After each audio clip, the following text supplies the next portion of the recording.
I'm Tina Korbe, and we're in the green room with Congressman James Lankford, who actually represents my home district. I live in Edmond, so he's my congressman.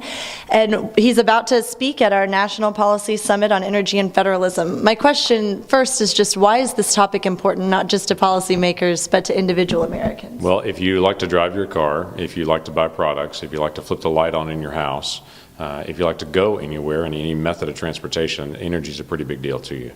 So yes, this affects every single part of our economy. It affects every single job. There are people that look at it and say, those are energy jobs. You say, well, if the cost of energy goes up even a little bit, the cost of every other product in America goes up a lot. And so yes, this is very significant, besides the fact that America should produce its own energy. It's a basic thing. If we can't produce our own food and our own fuel, then we're always dependent on people around the world to be able to meet our most basic needs. So this is not only national security, but it's also economic security and just basic functioning of a nation. What can we do to keep energy costs low?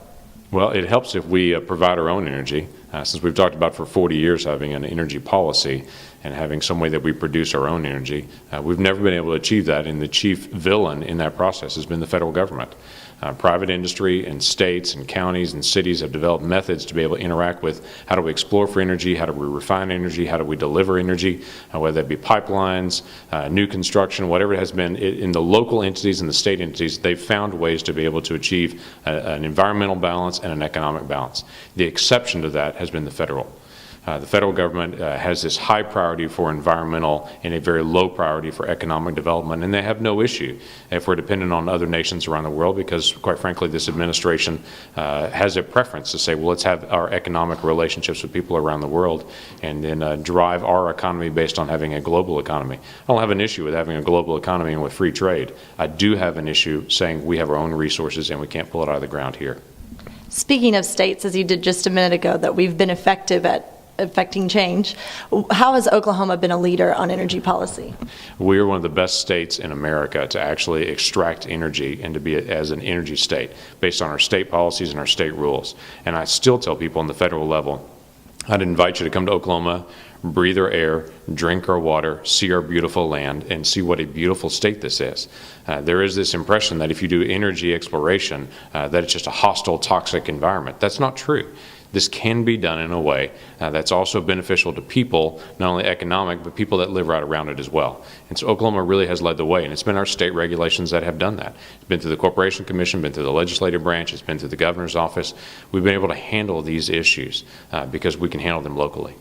And last question, going back to the idea of the federal government as the villain in terms of keeping costs high or preventing us from really producing our own energy, what specifically have you seen since you've been in Washington that falls under that category? Let me give you several examples. In the past 3 years, there have been 29 different citizen suits filed against the Environmental Protection Agency to force them into what they're now doing as a consent decree. A consent decree is not something new. There have been citizen suits since the 1970s, since the first Clean Air Act. But what's different now is this administration wants to get new policy and wants to get new regulations in a regulatory scheme, but can't get it through the legislative branch. And so they will contact the Sierra Club or Wild Earth Guardians or some other environmental group. They'll work with them to sue the federal government. Then the EPA will say, instead of having a long protracted lawsuit, we will just settle this out of court. And so then the EPA leaders will sit down with the Sierra Club. They'll work out an agreement that will expand the power of the EPA, and then we'll take that to a federal judge and say, two parties have reached a consent. Will you sign off on a consent decree? The judge is not evaluating whether this is a good idea or a bad idea. He's only evaluating, have the two parties agreed on it. Once they say, yes, we have, he signs off on it. Then the EPA turns around to energy companies and states and say, a federal judge is forcing us to do this. When the federal judge didn't force them to do that, that's an agreement they made. The worst part of it is, and there are many bad parts of it, is not only it's the constitutional issue, you've got the judicial branch now forcing the executive branch to do something which was contrary to what the legislative branch wrote. So you've got a whole series of constitutional issues, but the states and the parties that are affected are excluded from all these agreements. You've got a backroom deal in its most clearest form, in a state that will be affected by it never has any voice in it at all. 29 times that has occurred in the last 3 years, beginning in January of 2009. So that was the plan from the beginning with this administration. They've carried it through. To even add insult to injury, some of those individuals that came up with this plan and started the plan are now at the EPA. They've left the environmental groups and they're now full-time. So they not only help sue the EPA to implement these things, now they work for the EPA to actually put it into practice. So welcome to the modern functioning of the federal government as they expand power outside of the legislative branch and outside of normal process. Well, honestly, I lied. That can't be my last question now because I didn't know all of what you're telling me right here. So how can we really get the word out about this particular practice? Well, each state has to be able to push back on it, and we're going to have to push back as the federal government as well. A great model for this, because again, citizen suits are not new, but a good model for this is what was called the Meese Memorandum that was done during the Reagan administration.